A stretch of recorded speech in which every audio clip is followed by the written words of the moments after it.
Everyone, कैसे आप सब लोग? बहुत अच्छे होंगे, अपने रिसर्च भी बहुत अच्छे से करे होंगे। आज हम बाजार स्टाइल का रिजल्ट स्टडी करने वाले हैं and yes the result is out. So today gonna discuss about बाजार स्टाइल का रिजल्ट एंड देखते हैं कैसा कंपनी ने परफॉर्म किया on the Y levels and the Q levels, right. So yes, this time company थोड़ा सा वाई लेवल्स पे ग्रो करके गई है एंड क्यू लेवल्स पे थोड़ा सा डाउन है आपका रिजल्ट। सो ओवरऑल देखते हैं, revenue is 466 crore this time and Q3 FY26 में and Q3 FY25 last Y quarter से अगर आप कंपेयर करोगे so that was around 411 crore of revenue.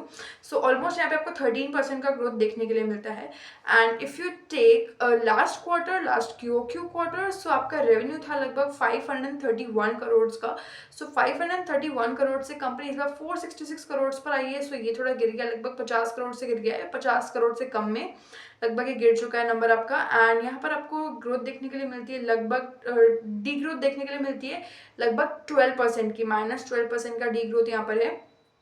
तो आपका टॉप लाइन, आपका रेवेन्यू क्यू लेवल्स पे लगभग 12% से गिरा है। सो या Q hits bad.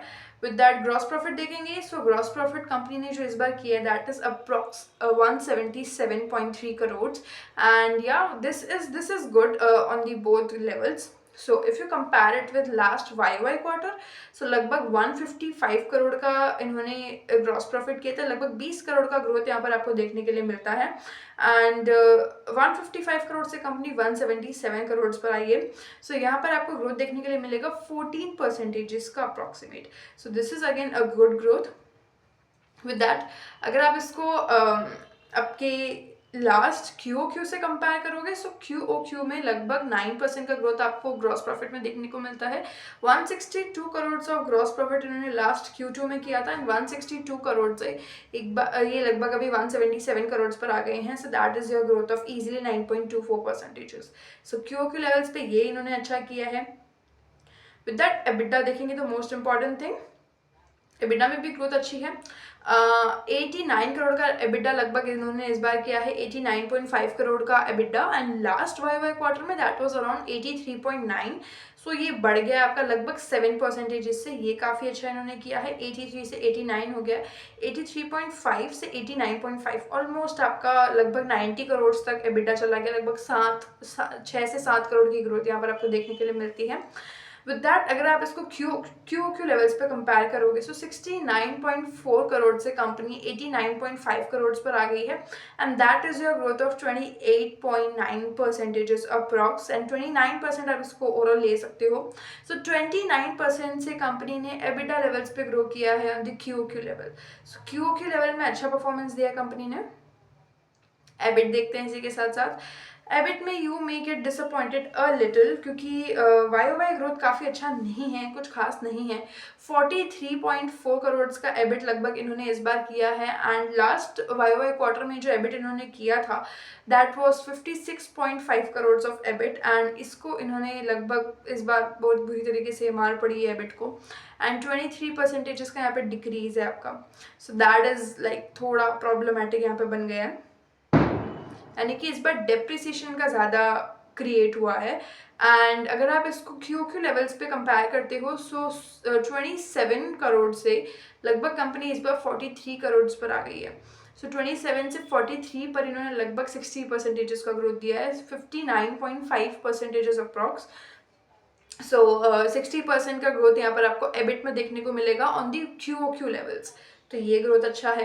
And PBIT देखते हैं, सो पीबीआईटी लगभग इन्होंने जो इस बार किया है that is 45.6 crore of PBIT and if you compare it with last Y quarter, so PBIT आपका 58.3 करोड़ था एंड यहाँ पे इन्होंने डी ग्रोथ दिया अगेन, 58 से कंपनी इस बार 45 पर आ गई है।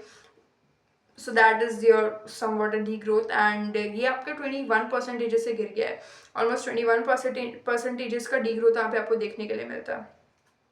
सो यस, विद दैट आपका अगर आप इसको कंपेयर करोगे आपके क्यू लेवल से, सो क्यू में इंक्रीज है एंड 30.9 ऑलमोस्ट 41 करोड़ से कंपनी 45 करोड़ पर आ गई है। So that is your growth of 47.5%, जिसको हम एक अच्छा ग्रोथ कंसिडर कर सकते हैं on the Q level. So 47.5 is the growth which they have given on PBIT basis on the QOQ levels, right? With that PBT देखते हैं। PBT जो इस बार इन्होंने किया है that is approx 27.1 crore of PBT, and इसको अगर आप कंपेयर करोगे लास्ट ईयर के पीबीटी से तो that was 41 crore approx, and यहाँ पर आपको डी ग्रोथ देखने के लिए मिलेगा। मतलब 41 से कंपनी 27 पे आ गई, लगभग आधा हो गया। एंड ये आपका 33% से गिर गया है, ऑलमोस्ट 30-40% की ग्रोथ, सॉरी 34% की आप यहाँ पे डी ग्रोथ मान सकते हो। तो ये नंबर आपका बुरी तरीके से क्रैश हो गया अगेन। एंड पीबीटी अगर आप इसको क्यूओक्यू लेवल्स पे देखते हो, सो क्यूओक्यू लेवल्स पे आपका 13.9 करोड़ से 27.1 करोड़ पर आया है, एंड यहाँ आपको ग्रोथ ऑलमोस्ट डबल हो गया, ये नंबर 13 से 27 हो गया है। सो ये आपको ग्रोथ देखने के लिए मिलती है 94% की। So this is again amazing on the QoQ levels. QoQ levels पे काफ़ी अच्छा परफॉर्म किया कंपनी ने, बट वाई लेवल्स पे काफ़ी सारे नंबर्स क्रैश हो गए हैं, राइट। विद दैट पैट देखते हैं। सो पैट इस बार जो इन्होंने किया that is your 19.2 crore, approx 19 और 20 करोड़ का पैट इन्होंने इस बार किया है। And if you compare it with last Y quarter so that was 30 crore of PAT, 30.7। So I want to remind you, मतलब ये पैट हालांकि आपका गिर गया है, लगभग -37% पे आया है, 37.46% पे। सो द थिंग इज कि यहाँ पे आपको दुर्गा पूजा वाला जो शिफ्ट है वो दिमाग में रखना है। लास्ट ईयर Q3 में थी आपकी पूजा एंड इस बार Q2 में थी, सो उसकी वजह से नंबर्स आपको थोड़े से डिस्ट्रप्टेड दिख सकते हैं। And one more thing, if I compare PAT with QOQ levels, so वहाँ आपको ग्रोथ देखने के लिए मिलेगी 648% की। अब आप बोलोगे कि ऐसा क्यों, क्योंकि पैट तो लगभग पिछले बार 52 करोड़ का शो हो रहा है, राइट। जब आप कंपनी के बैलेंस शीट देखते हो, सॉरी पीएनएल देखते हो, and even if you go at screener, so वहाँ पर भी आपको 52 करोड़ का पैट दिखेगा। बट इफ़ यू रिमेंबर, मैंने आपको ये चीज़ अलग से वीडियो में बोला था रिजल्ट के बाद में कि ये पैट प्रॉब्लमेटिक है, ये बस एक दिखता हुआ पैट है, ये एक्चुअल पैट नहीं है जो कंपनी ने किया। अब मैंने ऐसा क्यों बोला था, अगर आपको याद हो, अगर आपने मेरे वीडियोस देखे होंगे तो आपको ये चीज़ पता होगी। इफ़ यू हैव नोटिस्ड तो वहाँ पर एक लाइन लिखी थी एक्सेप्शनल आइटम्स, एक्सेप्शनल गेन हुआ था कंपनी को ऑलमोस्ट 59 करोड़ और समथिंग का, right. So due to that company is like currently, अगर आप इसको मान के चलोगे तो दिस इज द रीज़न कि इनका पैट बहुत ज़्यादा इन्फ्लेटेड दिख रहा है। ऑलमोस्ट या 59 करोड़ का आपका लगभग इन्होंने किया था। Let me check once again. So in the last Q2 yes, आपकी अदर इनकम काफ़ी ज़्यादा इन्फ्लेट हुई थी। सो या एक्सेप्शनल गेन था आपका, एंड उसकी वजह से आपका जो पैट है वो इन्फ्लेटेड दिख रहा था। But when you come to the real PAT, अब आप बोलोगे रियल पैट क्या है, सो जब आप उसमें से माइनस करते हो आपका एक्सेप्शनल गेन तो आता है लॉस, लगभग 3.5 करोड़ का आप मान के चलो कंपनी का एक्चुअल में लॉस हुआ था। इसलिए आपको स्क्रीनर पे भरोसा नहीं करना है, इसलिए आपको पीएनएल पे भी भरोसा नहीं करना है, आपको खुद से कैलकुलेशन करना है, and then you will be only having your particular PAT. आपको याद होगा, अगर आपने वीडियो देखा होगा मेरा, तो मैं भी कंफ्यूज हो गई थी पहले, एंड मैंने भी आपको थोड़ा सा ये जो मैं चीज़ बोल रही हूँ 52-51 करोड़ बता दिया था। बट फिर बाद में मैंने उसको करेक्ट किया था, जब मैं कंपेयर करी थी सारी रिटेल कंपनीज को, तो मुझे याद आया कि yes this is what really happened, and इसलिए आपको भी नहीं भूलना है उसको। एंड लगभग आपका -3.5 करोड़ का लगभग, यस -3.5 करोड़ का लॉस था इनके पास में, एंड वो इन्फ्लेशन को भूल जाओ। सो -3.5 से कंपनी इस बार 19 करोड़ पे आई है। इफ़ यू टेक दैट, अगर आप इसको 52 से कंपेयर करोगे सो येस डी ग्रोथ है, बट 52 से कंपेयर ही क्यों करना है, वो तो एक्चुअल पैट है ही नहीं ना। एंड उसकी वजह से आपका EPS भी बहुत बड़ा हुआ दिख रहा है। अगर आप इसको देखते हो सो EPS इनका लगभग 6 रुपये करीब कुछ आ रहा है, जबकि इतना EPS तो है ही नहीं इनका, इतनी तो इनके पास में ग्रोथ ही नहीं हुई है। सो इसकी वजह से आपको इन दोनों चीज़ को अब इग्नोर करना है। I am not saying ignore करना है, इन्फ्लेटेड वाला इग्नोर करना है। रिपोर्टेड मैं बताती हूँ आपको एग्जैक्ट क्या था। सो ये आपका लॉस में होगी आपका पैट, एंड इस बार इन्होंने लगभग 19 करोड़ का पैट दिया है, एंड ड्यू टू दैट ये ग्रोथ आपको बहुत ज़्यादा दिखेगी। सो लगभग 3.5 के लॉस से कंपनी इस बार 19 करोड़ के प्रॉफिट्स में आई है। सो अगर आप कंपेयर करते हो तो ये रिजल्ट अच्छा है। क्योंकि लेवल्स पे रिजल्ट बहुत ही शानदार है, अच्छा है, काफ़ी अच्छा है।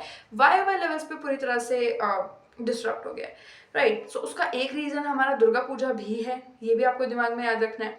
I am not being bias, but the thing is कि I am taking numbers as a fact. Even मैं कब का एग्जिट कर चुकी हूँ बाजार स्टाइल से। जब लगभग आपका क्यूपिड का न्यूज़ आया था, जो आपका का पूरा इन्होंने टाइप किया है क्यूपिड के साथ में, तभी मुझे पता नहीं क्यों आई जस्ट फाउंड लाइक मुझे उससे निकलना था। एंड आई डिडंट मैं इतना नहीं सोच रही थी उस वक्त पे, and I just exerted. So the thing is कि मैं बायस होकर बोल ही नहीं रही हूँ, मेरे पास में है ही नहीं, तो मैं क्या ही बायस हूँ इस पे, राइट। सो या द थिंग इज कि मतलब काफ़ी अभी बाजार स्टाइल अभी सही टाइम नहीं है उसको लेने का। This is what I really think. And sometimes it's your conviction जो आपको खुद ही बोल देता है कि नहीं अभी रुक जाओ, कुछ वक्त बाद में देख लेना। So may be after some time I can have some interest over Baazar style. Business model में मुझे बहुत इंटरेस्ट है, नो डाउट, बट अभी स्टॉक वाइज मुझे कोई इंटरेस्ट आ नहीं रहा है। And anyways that's my personal thing. And इसी वजह से मैं आपको ये चीज़ बोलना चाहती हूँ कि इनका रिजल्ट अगर आप इस तरीके से कंपेयर करोगे, इस लेंथ से कंपेयर करोगे, so result is really good. अगर आप क्वार्टर वाइज देखते हो तो रिजल्ट इज़ ग्रेट, राइट। मतलब कि लास्ट, हाँ, रेवेन्यू आपका गिरा है, नो डाउट, रेवेन्यू आपका गिरा है बहुत अच्छे तरीके से, लगभग 12% का अभी डी ग्रोथ है, but overall numbers are really great, right. So with that I hope आपको ये समझ में आएगा। देन ईपीएस देख लेते हैं। ईपीएस जो इन्होंने इस बार किया is your almost 2.5 rupees of EPS. And last Y quarter में जो किया था वो आपका लगभग 4 रुपये का ईपीएस था, अभी घट के आपका 2.5 रुपये आ गया, तो लगभग यहाँ पे आपको 39 to 40% की ग्रोथ डी ग्रोथ देखने को मिलती है, राइट। एंड ईपीएस में अब आपको लास्ट क्वार्टर से बता रही हूँ। सो अगर आप ईपीएस देखोगे, कंपनी का जो रिपोर्टेड ईपीएस है वो आपको दिखेगा लगभग 7 रुपये, जो कि नहीं है, मैं आपको फिर से बोल देती हूँ 7 रुपये। वो 52 रुपीज़ के, सॉरी 52 करोड़ के पैट को देख के बोला गया है, जो कि नहीं है। सो आपको उस पर नहीं जाना है। एंड आपको एक्चुअल जो उनका लॉस हुआ है उससे अगर आप ईपीएस देखते हो तो वो लगभग आपका आता है 0.4 रुपीज़ माइनस, तो माइनस का 0.4 रुपीज़ का आपका ईपीएस आता है। यहाँ से भी ग्रोथ आपकी लगभग 700% की होती है, मतलब 0.4 से लगभग 2.5 रुपये पे आ गए इनका ईपीएस। सो ये काफ़ी अच्छा है। अगर आप ऐसे देखते हो रिजल्ट को तो रिजल्ट बहुत ही शानदार है, राइट। एंड यही सही तरीका है। आप क्यों इन्फ्लेटेड पैट देख रहे हो ना, वो तो रियल पैट है भी नहीं। हम इतनी बात करते हैं कंपनी के बारे में कि हर चीज़ हमको पता नहीं चाहिए, जब हमको ये चीज़ पता है फिर भी अगर हम 52 वाला देख रहे हैं जो कि इनके एक्सेप्शनल गेन से आया, अदर इनकम भी नहीं कह रही हूँ मैं, एक्सेप्शनल गेन। कभी कभी कंपनी को एक्सेप्शनल गेन हो जाता है due to some taxes and बहुत बहुत सारी चीज़ें होती है कंपनीज में, एंड कभी कभी अकाउंटिंग एडजस्टमेंट के चलते भी हो जाता है। सो कोई मतलब नहीं है उसका, राइट। तो ये कि आप खुद को खुश करने के लिए कर रहे हो तो ठीक है, बट अदरवाइज उसका कोई सेंस नहीं है। With that gross profit margin, EBITDA margin, PAT margin देख लेते हैं। सो ग्रॉस प्रॉफिट मार्जिन लगभग कंपनी ने इस बार रिपोर्ट की हैं 38% के। लास्ट वाई में ही मार्जिन थे आपके लगभग 37.7% के। सो 37.7% से कंपनी अभी 38% पे आई है। So that is a growth of 0.8%। सो हाँ, थोड़े से लेवल से आपके ग्रॉस प्रॉफिट मार्जिन बढ़े हैं। If you compare it with last Q so margin आपके थे लगभग 30.5% के, एंड यहाँ से 38% गया है। So that is a growth of almost 25%। सो ये काफ़ी अच्छा है। अगेन एबिडा मार्जिन्स देखेंगे। सो एबिडा मार्जिन्स इन्होंने इस बार जो रिपोर्ट किए हैं दैट इज 19.1%, एंड लास्ट अगर आप क्वार्टर से कंपेयर करोगे so that was 20.2% of EBITDA margin. So यहाँ पर आपको डी ग्रोथ देखने के लिए मिलती है 5% के अप्रॉक्स। सो एबिडा मार्जिन्स आपके वाई लेवल पे गिर गए। मैं कह रही हूँ ना, वाई लेवल्स पे आपका रिजल्ट इतना कुछ खास नहीं है, इवन बुरा ही है। And if you take with last Q सब 13% पे, 13% से इनके मार्जिन आए हैं 19% पे। सो this is again good growth, and 46% का अप्रॉक्स यहाँ पे ग्रोथ आपको देखने के लिए मिलता है, right. With that PAT margin देखेंगे। सो पैट मार्जिन कंपनी ने रिपोर्ट किए हैं that is approx 4.11% of PAT margin, and अगर आप इसको कंपेयर करोगे लास्ट वाई क्वार्टर से तो दैट वाज 7.4%। तो ये गिर गया आपका 7.4% से कंपनी लगभग 4.11% पे आ गई है। तो यहाँ पर आपको डी ग्रोथ देखने के लिए मिलती है ऑलमोस्ट 44% की। एंड मार्जिन गिरने का एक ही रीज़न होता है कि आपने प्राइस कम किया है। प्राइस कम करते हो तब आपके मार्जिन सेक्रीफाइस होते हैं, तो दैट मीन्स कि इन्होंने हो सकता है ज़्यादा से ज़्यादा सेल्स डिस्काउंट्स पे किए हो इस बार, right. With that gross profit, हाँ, पैट मार्जिन को अगर आप लास्ट क्वार्टर से कंपेयर करोगे, last Q quarter, so your PAT margin were in -2.6% के पैट मार्जिन थे, एंड अभी ये बढ़ करके हो गए आपके 4.11% के। So that is your growth of 260 percentages approx. This is again great, right. Operating leverage देखते हैं कितना मिला है. सो दोनों ही ऑपरेटिंग लेवरेज आपको माइनस में मिलेंगे. द रीजन इज कि वाई वाई लेवल पे रेवेन्यू तो ठीक है बट आपका एबिट माइनस में है, एंड क्यू क्यू लेवल्स पे आपका एबिट तो पॉजिटिव है बट रेवेन्यू माइनस में है. तो ऑटोमेटिकली आपका, चाहे दोनों ही कर लो आप, कैसे भी कर लो, आपका ऑपरेटिंग लेवरेज माइनस में ही आएगा. ओके, कुछ खास ऑपरेटिंग लेवरेज कंपनी को वैसे मिला भी नहीं है. ओके, हाँ, आप कह सकते हो क्यू क्यू लेवल पे थोड़ा सा मिला है. अगर आप उसको थोड़ा सा लॉजिकली समझो, आपकी डी ग्रोथ तो रेवेन्यू में हुई है बट आपका एबिट थोड़ा बढ़ गया है. But still I will not consider it as a good operating leverage, क्योंकि आपका रेवेन्यू भी अच्छा बढ़ना चाहिए एंड एबिट भी बढ़ना चाहिए. मैं सिर्फ एक पैरामीटर को लेकर नहीं बोलूँगी यहाँ पे. सो operating leverage is -1.7 times in your YY levels and -4.8 times in your operating QOQ levels. So operating leverage भी कुछ खास है नहीं. एंड मैं इस ओवरऑल यही रिव्यू दूंगी कि येस, QOQ लेवल्स पे काफ़ी शानदार परफॉर्मेंस दी है. And it is somewhat loss से निकल के प्रॉफिट देना थोड़ा मुश्किल चीज़ होती है. तो हाँ, एटलीस्ट बजाज स्टाइल ने वो चीज़ की है. एंड अभी एक्सपैंडिंग मोड में है. ऑल्सो क्यूपिड वाली चीज़ अभी बीच में हिट हुआ है, हालांकि उसका कोई इम्पैक्ट नहीं है बट उसका पॉजिटिव इम्पैक्ट होगा in the future. So I am really excited for Bajaj style का फ्यूचर. एंड मैं ये समझती हूँ कि Bajaj style is in a growing phase. तो उसको भी थोड़ा वक्त लगेगा, मतलब आपको कुछ साल देने पड़ेंगे, तब जा कर के आपको लग सकता है कि हाँ बजाज स्टाइल में पोटेंशियल बहुत है, कस्टमर बेस इनका अच्छा बना रहे हैं लोग. बट द थिंग इज कि yes, it still needs time to be stable. मतलब अगर आप स्टेबिलिटी की बात करते हो, रेवेन्यू इनके ऑलमोस्ट स्टेबल है but the net profit it is so unstable. मतलब कभी लॉस, कभी प्रॉफिट, कभी extra profit. So I don't want this kind of companies and I want to give some time to Bajaj style. थोड़ा stable हो जाओ, फिर कोई दिक्कत नहीं है. पैसा तो कहीं भागा जा रहा है ना. तो यही चीज़ है. ओवरऑल अगर आप नेट प्रॉफिट देखोगे, ईपीएस देखोगे, तो बहुत अनस्टेबिलिटी है. And as a business wise अगर मैं बोलूँ तो I don't like this kind of instability. मुझे चाहिए कि मैं आगे के लिए प्रिडिक्ट कर सकूँ, ताकि मुझे पता रहे कि हाँ मेरा पैसा कितना ग्रो कर सकता है. अदरवाइज अगर मैं आगे के लिए प्रिडिक्ट ही नहीं कर सकती हूँ, एंड ऐसी सिचुएशन में मार्केट भी आपको रिवॉर्ड नहीं करता है. मार्केट वॉन्ट्स योर प्रॉफिट का प्रिडिक्टेबिलिटी, प्रॉफिट का प्रूफ चाहिए उनको, आपके इनकम्स का प्रूफ चाहिए, अर्निंग्स का प्रूफ चाहिए, तब जाके मार्केट आप पे रिएक्ट करेगा या रिवॉर्ड करेगा, right. So yeah this is my overall opinion on Bajaj style. Otherwise they are doing good for now. They are doing good according to their condition in which they are currently now. So yeah these are the things. And देखते हैं कौन call में क्या बात होती है. कौन call अच्छे से हम डिस्कस करेंगे एंड हमको और इनसाइट्स थोड़े मिलेंगे. So yes, I will see in the con call. आप अच्छे से रिजल्ट स्टडी करो. कोई भी डाउट्स है, कोई भी क्वेरीज है, can live in comments. So yeah, I will see in the next video. Till then do your research. Thank you.